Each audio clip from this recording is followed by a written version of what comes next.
প্রিয় শিক্ষার্থীবৃন্দ, ক্লাউড স্কুলের পক্ষ থেকে তোমাদেরকে জানাই স্বাগতম। আমাদের আজকের ভিডিওর টপিক হলো ইন্ট্রোডাকশন টু পোয়েট্রির আন্ডারে জন মিল্টনের যে কবিতাটি রয়েছে অন হিজ ব্লাইন্ডনেস, এইটারই পার্ট 1, অর্থাৎ 1 মার্কের যে কোশ্চেনগুলো সেগুলো নিয়ে আলোচনা করব। তো দেখো, শুরুতেই যে কোশ্চেনটা রয়েছে, who serves God best according to Milton, অর্থাৎ মিল্টনের মতে কে সবচেয়ে বেশি গডের সার্ভ করে থাকে বা গডকে সেবার করে থাকে। অ্যান্সার হচ্ছে he who bears God's mild yoke serves him best. বলা হচ্ছে যে সেই ব্যক্তি যে হচ্ছে গডের মাইল্ড ইয়োক সবচেয়ে বেশি সার্ভ করে থাকে বা বহন করে থাকে, তা সেই ব্যক্তিটাই হচ্ছে গডের ভালো সার্ভিস দিয়ে থাকে। What is the rhyme scheme of the sonnet on his blindness, অর্থাৎ অন হিজ ব্লাইন্ডনেস এটা একটা সনেট এবং এই সনেটের রাইম স্কিমটা হচ্ছে A B B A B CDE CDE, অর্থাৎ এ বি বলতে 1 নাম্বার এবং 2 নাম্বার লাইনের মিল আছে, এরপরে আবার 2 নাম্বার এবং 1 নাম্বারের মিল আছে, এরপরে এ বি এভাবে 1 নাম্বার 2 নাম্বার, তারপরে 2 নাম্বার 1 নাম্বার এভাবে আছে। আর সিডিইতে যেটা আছে যে এই 3টা লাইনের কোনোটাই ওইভাবে মিল নাই, এই 3টা লাইনের সাথে পরবর্তী যে 3টা লাইন, এই 3টা লাইনের মিল রয়েছে। তো এইভাবে আসলে এই রাইম স্কিমটা। এরপরে যেটা রয়েছে যে who is the writer of on his blindness, তোমরা জানো জন মিল্টন এটা লিখেছে। What does the poet mean by light, এখানে লাইট বলতে কবি কি বোঝাতে চেয়েছেন? এখানে লাইট বলতে কবি মূলত আইসাইটকে বোঝাতে চেয়েছেন, অর্থাৎ চোখের যে আলো, যে আলোর দ্বারা কবি দেখতে পেতেন একটা সময়, পরবর্তীতে দেখতে পাননি। তোমরা জানো যে জন মিল্টন অন্ধ ছিলেন, পরবর্তীতে অন্ধ হয়ে গিয়েছিলেন। তো সেই লাইট দ্বারা তিনি তার চোখের যে দৃষ্টিশক্তি সেটাকে তিনি বোঝাতে চেয়েছেন। How does John Milton want to serve God, কীভাবে জন মিল্টন গডের সেবা করতে চেয়েছেন? John Milton wanted to serve God with his poetic talent, তিনি তার পোয়েটিক ট্যালেন্টের মাধ্যমে, তিনি তার পোয়েটিক যে প্রতিভা, তার যে কবির যে প্রতিভা, সেই প্রতিভার মাধ্যমে তিনি গডের সেবা করতে চেয়েছেন।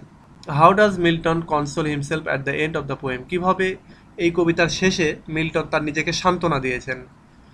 তো Milton consoles himself by saying that those who only stand and wait also serve God, তিনি সব শেষে যেটা বলতে চেয়েছেন যে ওই ব্যক্তি যারা অপেক্ষা করে এবং ধৈর্য ধারণ করে থাকে, তারাও মূলত এই গডের সেবা করে থাকে।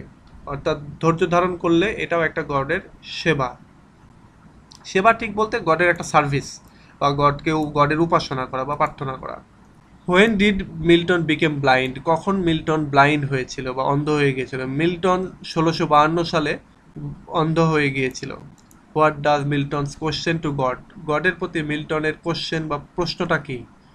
মিল্টনের প্রশ্নটা হলো God was whether he would demand active service from him when he is deprived of eyesight. আচ্ছা, সে গডের কাছে একটা কোশ্চেন করে, সেই কোশ্চেনটা এরকম যে যেহেতু গড তার আইসাইটটা কেড়ে নিয়েছে, অর্থাৎ তার চোখের দৃষ্টি বা দৃষ্টি শক্তিটাকে কেড়ে নিয়েছে, তাহলে গড তার কাছ থেকে কিভাবে অ্যাক্টিভ সার্ভিসটা আশা করে? অর্থাৎ যেই সার্ভিসটা গড মানে এমনিতে ফিজিক্যাল যে উপাসনাগুলো যে রয়েছে, যেমন মুসলিমদের জন্য নামাজ রয়েছে, তারপরে খ্রিস্টানদের জন্য হয়তো তারা চার্চে গেলো, সেখানে তার প্রার্থনার সঙ্গীত গাওয়া বা আরও যে বিষয়গুলি। তো বলা হচ্ছে যে যেহেতু তার চোখের দৃষ্টিই নাই, সে চলাফেরাই করতে পারে না, সেহেতু তাহলে গড এভাবে তার কাছে কিভাবে এই জিনিসগুলি আশা করে বা গড আদৌ তার কাছে আশা করে কিনা, সেটা সে বোঝাতে চেয়েছে। Whose blindness does the poem on his blindness refers to, কার ব্লাইন্ডনেসকে, কার অন্ধত্বকে এই ব্লাইন্ডনেস কবিতাটি রেফার করছে? তো এটা শিওরলি হচ্ছে এই মিল্টনের যে ব্লাইন্ডনেস, মিল্টন যে অন্ধ, সেটাকেই রেফার করছে। হোয়াট ইজ পেশেন্স, ধৈর্য কি? Patience is the poet's own conscience answering many questions.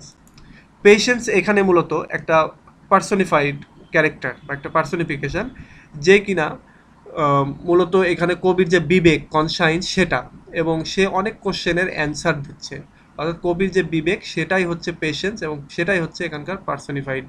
তো ঠিক আছে, আজকে এ পর্যন্তই। আশা করি তোমরা এই মানে অন হিজ ব্লাইন্ডনেস থেকে যে কোশ্চেনগুলো আসার কথা বা আসতে পারে পার্ট 1-এ, সেগুলো এরই মধ্যে কভার করতে পারবে এই ভিডিওর মাধ্যমে। আশা করি এই ভিডিওটি তোমাদের উপকারে আসবে এবং এই জাতীয় ভিডিও আবার পরবর্তীতে নিয়ে আসবো।